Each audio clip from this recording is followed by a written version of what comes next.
Helen में बीते 20 पे जवान भयो। अब सोच रहे हम तो बड़ो बलवान कोई यही ना है, जो भी करूंगा मैं ही करूंगा। सब कुछ भूल बैठे कि हम पे बुढ़ापा भी आना मौत भी होनी है। 30 बरस के हुए कमाने के लिए निकल गए। अब 30 बरस 40 के अंदर तेरो विवाह भयो। 30 बरस 40 के अंदर तेरो विवाह भयो। बड़की नारी के फन्ना में तू अरे कोई भूल गयो। जन्म सब धोखे बीत गयो। जन्म सब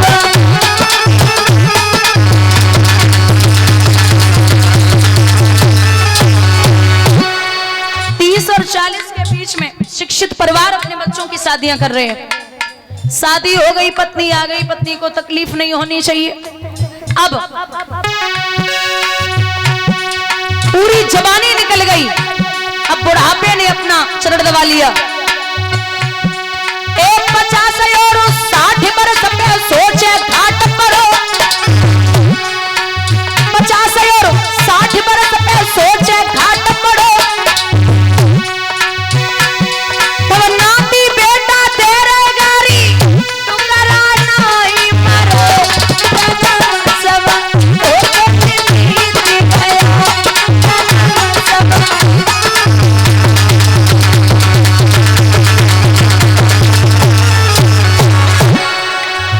बुढ़ापे पे बड़ी परेशानी है। न ज्यादा खाया जाए, न ज्यादा बैठा जाए, न लेटा जाए। कहो तो रात ऐसे ही कट जाए, करवटें बदलते बदलते। ज्यादा खा लो तो परेशानी, कम खाओ तो परेशानी, रात में नींद ही ना आते। इतने बीमार कबहू के दबऊ सुरनाई करते। अब नाती लड़का सोच रहे जे कबे मरे। अब नाती बेटा तेरे गारी तू करा नहीं मरे।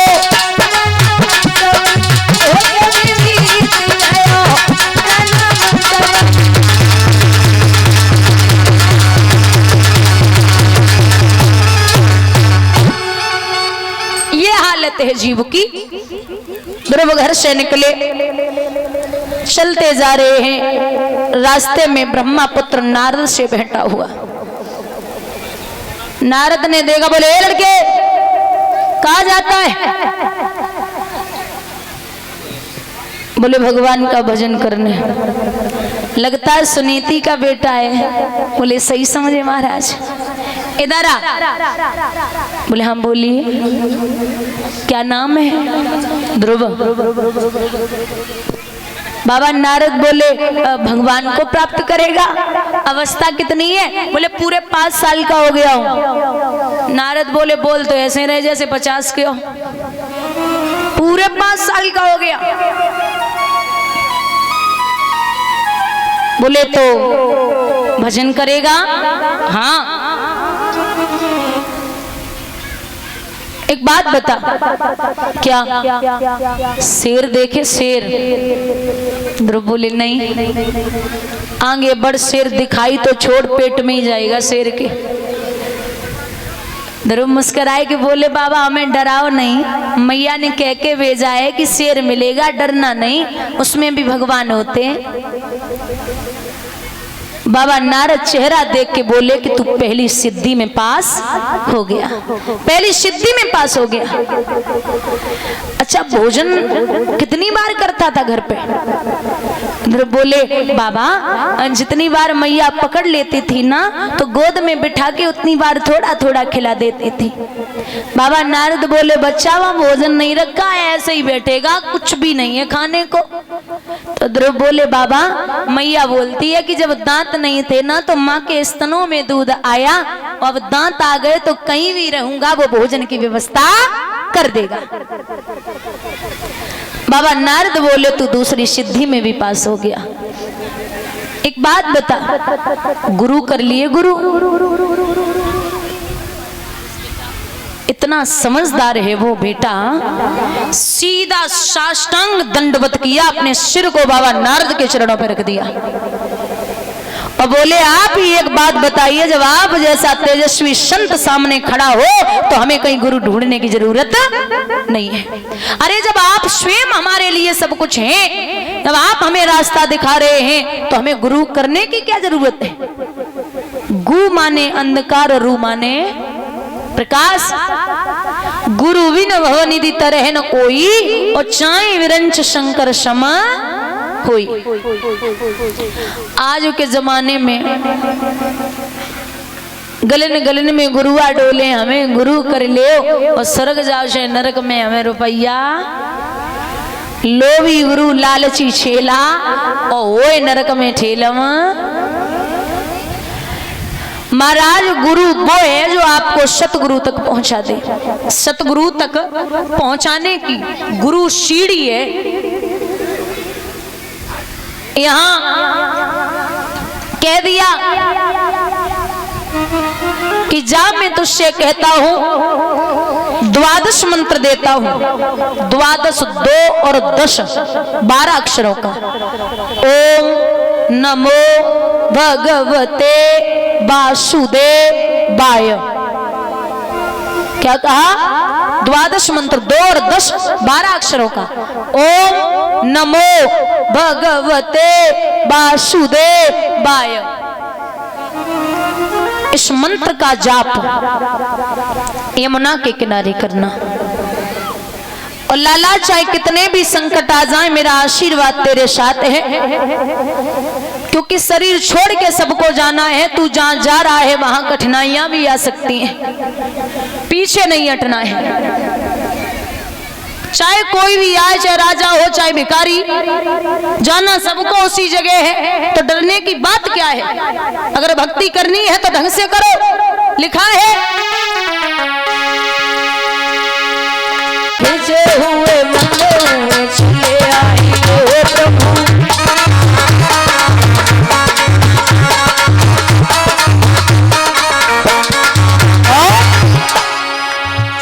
पाया केवट ने चरणों में शीश दान करो।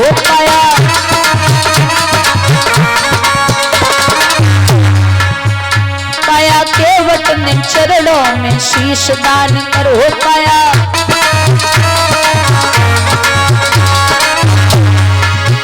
तू भी केवट के जैसे बुला के तो देख, तू भी केवट के जैसे बुला के तो देख।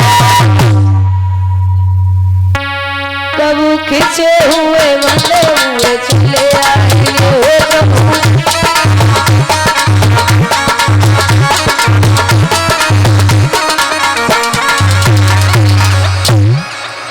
मैया से ध्रुव बोले माँ जाने दे, जो होगा परमात्मा के हाथ में है।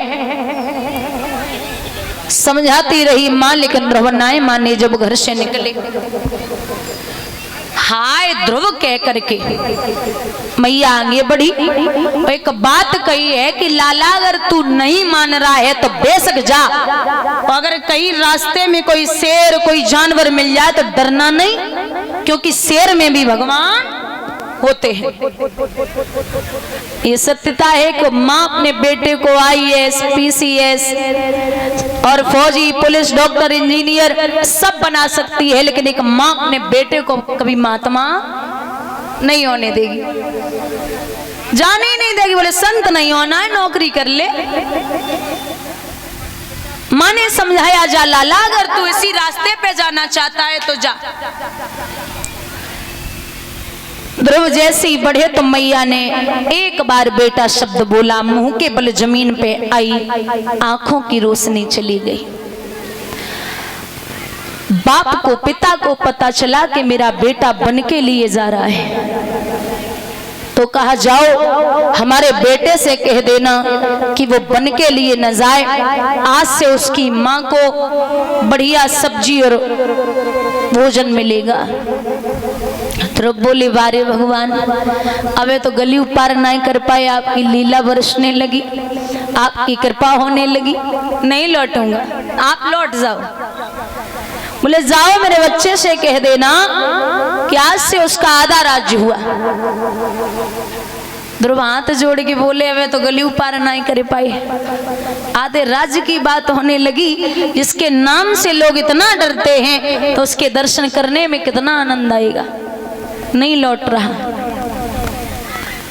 ऐसे ही जीव की बात है। ध्रुव को जैसे लालच दिया जा रहा है, ऐसे ही हम और आप हैं। एक बार इंसान माया में फंस गया तो यही हालत होती, क्योंकि चलती चाकी देख कर गया कबीरा रोए, और दो पाटन के बीच में साबित बचा। एक जेलर थे, जेल की 2 घंटे के लिए एक छोटी सी खिड़की खोली गई। जितने भी कैदी थे उसमें जेलर ने हाथ उठा के कहा कि जितने भी 2 घंटे में निकल जाएंगे वो हमेशा के लिए रिहा हो जाएंगे। खिड़की खोली गई, एक कैदी बाहर को कदम रखता, पीछे वाले ने खींच लिया, बोले कहां जाता है, मेरा नंबर, मैं जाऊंगा, मुझे पहले निकलने दे। दूसरा निकला, तीसरे ने खींच लिया, बोले कहां जाता है, मेरा नंबर, मैं जाऊंगा। तीसरे ने चौथे ने खींचा, तीसरे को, चौथे को, 5वें ने खींचा। महाराज बराबर एक दूसरे को खींच रहे। 2 घंटे बाद खिड़की बंद हो गई। जेलर साहब ने आवाज लगाई, कोई निकला? अंदर से आवाज आई, साहब 2 घंटे हो गए, एक कैदी बाहर नहीं निकलो। कारण यह है कि उन्हें अपनी अपनी पड़ी है, उन्हें अपनी अपनी पड़ी है कि हम निकलें। ऐसे ही ये जीव है, हम और आप हैं। कई ऐसे बैठे होंगे जिन्हें कभी कभी लगता होगा कि परिवार छोड़ के बाबा बन जाए। अब जो परिवार हम पे ना रुके रहो, अब जो मोह माया हमसे दूर करो। लेकिन कभी होता है ना कि कभी बेटे को देखना, उसकी शादी करनी, फिर नाती हो जाए, फिर नाती की शादी हो जाए, फिर उसके भी बेटे हो जाए। पूरा जीवन इसी में बीता जा रहा है, कुछ हो ही नहीं रहा। कहते हैं विद्वान,